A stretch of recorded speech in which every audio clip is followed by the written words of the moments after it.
Okay, magandang araw po sa inyong lahat. At ngayon po, araw na to ay kung saan ay pupunta po ako sa aking mama. Dahil nga po siya ay nagdaos ng kanyang kaarawan, gusto ko po siyang i-treat at ilabas para pakainin. So yan po, kung mapapansin nyo, no, naglalakbay na tayo papunta dyan sa kanila. At nawa ay mapasaya natin siya kahit sa simpleng bagay na maipakain natin siya doon sa isang kainan na gusto niya. So ayan po, at isa lang pong bagay ang sasabihin ko, mahalin po natin ang ating mga magulang dahil kung hindi po sa kanila ay wala tayo sa mundo. Bagamat sabihin natin na minsan hindi man po naging mabuti sa atin ang ating mga magulang, ay huwag po tayo mawalan ng respeto pa rin sa kanila dahil sila pa rin po ang dahilan kung bakit nandito tayo sa daigdig. Kaya po sa mga kaibigan ko dyan, mga followers, mahalin po natin ang ating mga magulang.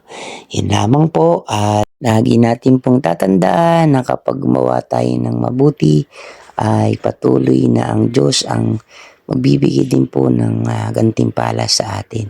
Dahil nga po napakahalaga na ang pagrespeto sa magulang ay isang pagbibigay ng pagsunod, dahil sabi nga po sa Ephesians, no, chapter 6, kung mababasa po natin sa verse 1 to 3. Mga taga-Efeso Kapitulo 6 versikulo 1 hanggang 3. Mga anak, sundin ninyo ang inyong mga magulang sa Panginoon, sapagkat ito ang nararapat.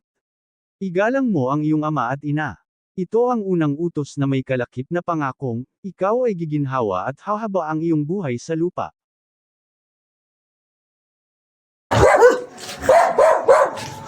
Ayun na, let's go, let's go. Dali, sa katang likod na. Pipiga yung likod ko dahil may fracture sa likod.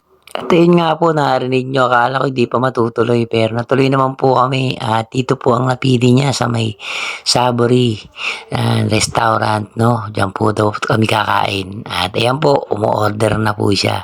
Sabi ko, bahala na siya kung ano yung gusto niya, basta mag-enjoy siya yun. Yung mahalaga, yung mag-enjoy siya kasi special day niya yun. So ito muna po ang una.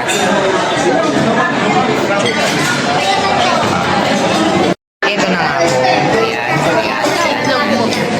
Itlog mo. Kakain na. Broccoli. Yan. Sarap na. Wait lang, anak. Isa-isa lang. Pagkain. Ito lang, nagulat din ako dahil sa edad ng mama ko na 65 years old ay ang gana niya pa rin pong kumain. So talagang blessing ng Panginoon yon, dahil sa isang maedad na 65 years old nakita ko napakasarap at napakaganang kumain.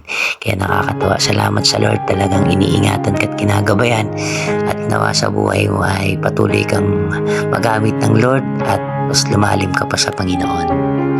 So maraming salamat po sa mga sumusuporta at walang sawang nanonood. Hayaan mo mama, pag dumating yung panahon na mapagpala tayo ng Lord, lalo na sa pagbablog natin, may titreat pa kita ng mas higit pa dyan sa restaurant na kinain na natin. May gagala kita, no, yung pangarap mo makarating sa Baguio, nawa makarating tayo doon at may pasyal kita doon. At yun lamang po, maraming salamat po sa lahat ng walang sawang sumusuporta. God bless you po sa inyo. God bless you.